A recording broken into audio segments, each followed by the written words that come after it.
Ramaya Ramabhadraya Ramachandraya Vedase Raghunathaye Nathaya Sitaya Pateye Namaha. Bala chapter number 50 at Mithila. The recitation begins now. They proceeded northeast and shortly found themselves near the sacrificial grounds of King Janaka.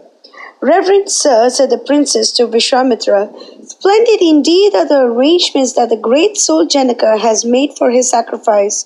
Far as the eye can see, lovely cottages to homes the sages dot the country, each with its ring fence of wains.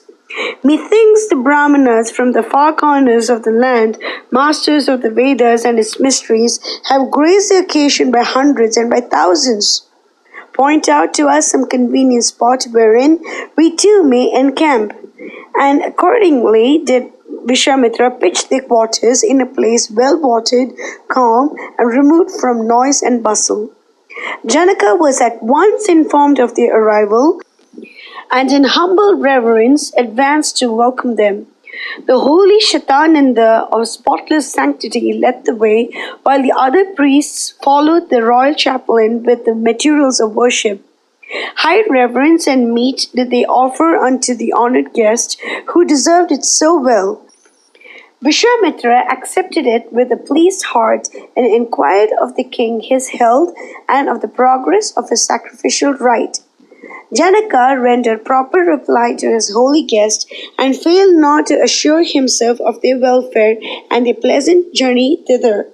He then turned to Vishwamitra and said to him with joined palms, "May it please your reverence and your holy brethren to honor me by occupying these seats," which they did accordingly, and after them Shatananda, the other priests, the king, and his ministers.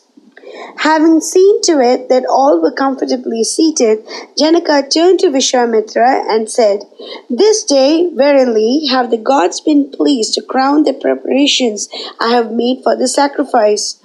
Today it is that I have realized the object of my holy toil, in that I have set my eyes on you. Thrice blessed am I and honored above comparison, insomuch as your reverence has deigned to grace my sacrificial ground with your saintly presence, and not less these ascetics of pure vows. 12 days more, so say the wise ones, and you will see the gods come down here to accept their shares of the offerings." He paused and resumed, his face lit up with joy within. "Hail to thee! These youths, who are they?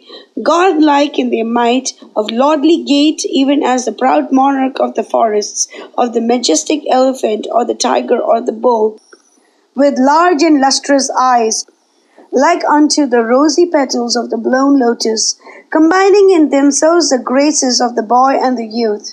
Lo, how they shine in their martial attire, bow in hand, the sword by the sides, and the well-filled quivers peeping from behind.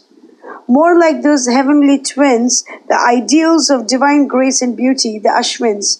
Are these the gods themselves, come down of their own sweet will to this dull earth of ours, from their bright home on high? How chances it that they have deigned to come all the way here on foot? What seek they? Whom are they here for? The twin lords of the day and the night grace not the sky more than these princes, this fortunate land. Face, features, gestures, gait, speech, the keenest eye cannot distinguish the one from the other. These warlike youths, whose sons are they? These lords of men, why have they trod this wild path and dreadful? May I know the truth that lies behind this, the visit of these fair-haired boys to my place." And to him thus inquiring did Vishwamitra relate the visit of the royal sons of King Dashrath to Siddhashrama, the utter destruction of the Rakshasas at their hands, their stay at Vishala on the way, the release of Ahalya from her dreadful fate, their meeting with the holy Gautama, and last, their eager desire to have the sight of the rare bow in Janaka's keeping that led them to the fair Mithila. Thus did he recount to the wondering Janaka the details of their remarkable journey, and paused. Mangalam Koshlendraya Mahaniya Gunabdiye Chakravarti Dhanurjaya Sarvabhaumaya Mangalam.